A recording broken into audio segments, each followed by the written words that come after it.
should probably get dressed. It's probably too formal. Better. Sagan.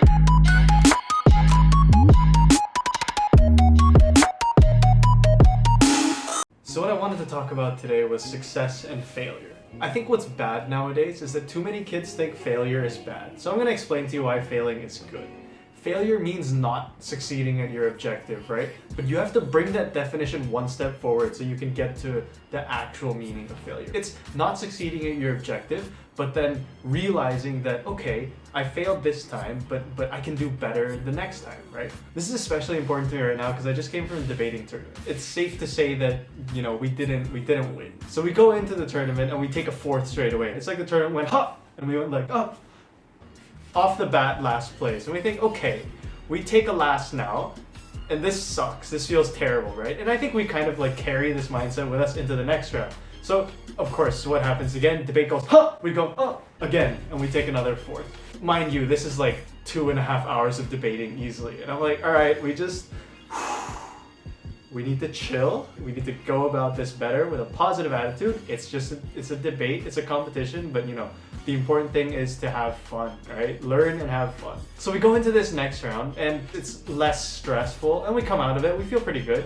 Here are the results and we actually got a second. And I was like, okay, we went up, this is progress. Go into the last round of the day and same attitude, just relax, learn from your mistakes, and we take another first. I was like, yes! We're finally punching back a debate. At the end of the day, we're doing not bad, right? 2 fourths, a second, and a first. And I was thinking like, all right, there is hope for the next day.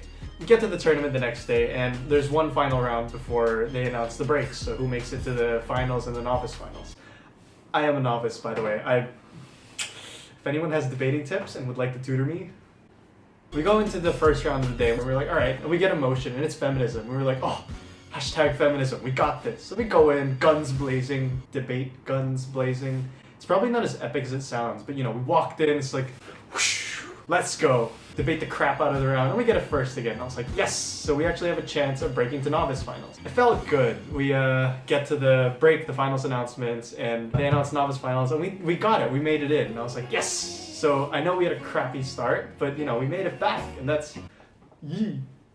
That was optimistic, I'm still relatively new to debating. It's not my thing quite yet, but I figure we'll do okay. I mean, there's gonna be other novices in the final too because it's a novice final. Go in there, we see the motion, and then instantly we're like, God, what?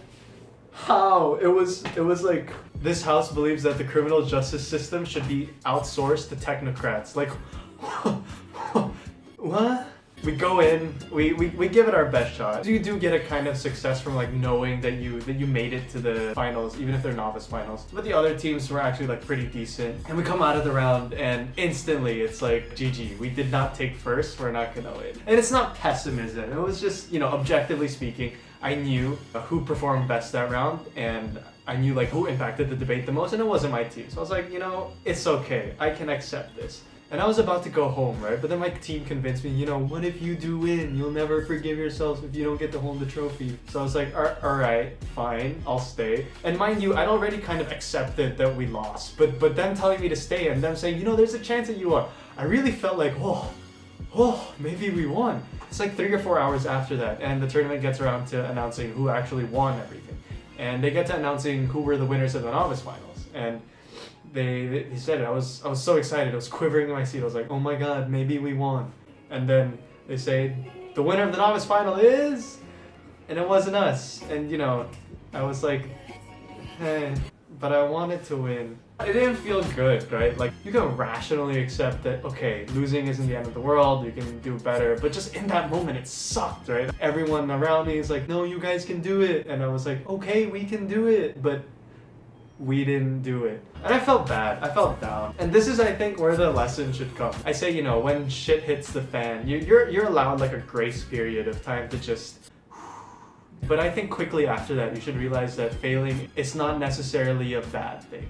Failing, after all, is a part of competition, right? There can only be one winner. And what does this teach you? I think 3 big things for me that I took away from this particular failure, right? It's that 1, you have to put in hard work if you want to win. 2, it's that no matter how much hard work you put in, there will always be someone else that is better than you. And 3, these two things, the hard work and knowing that, you know, bigger competition is out there, should really motivate you to want to prep more and do better in the future. I guess what I want to communicate is that really when you fail, you should take it as an opportunity to improve, right? Because the idea is you will improve if you put your mind to it. If winning is that important to you, that you've committed like time to joining an extracurricular activity like debate, then you should have that intrinsic drive to do better in the future. Don't let yourself get down on failure too much. Coming out of this, I've definitely identified areas of improvement for myself. I know there are specific things within the debates that I didn't do well.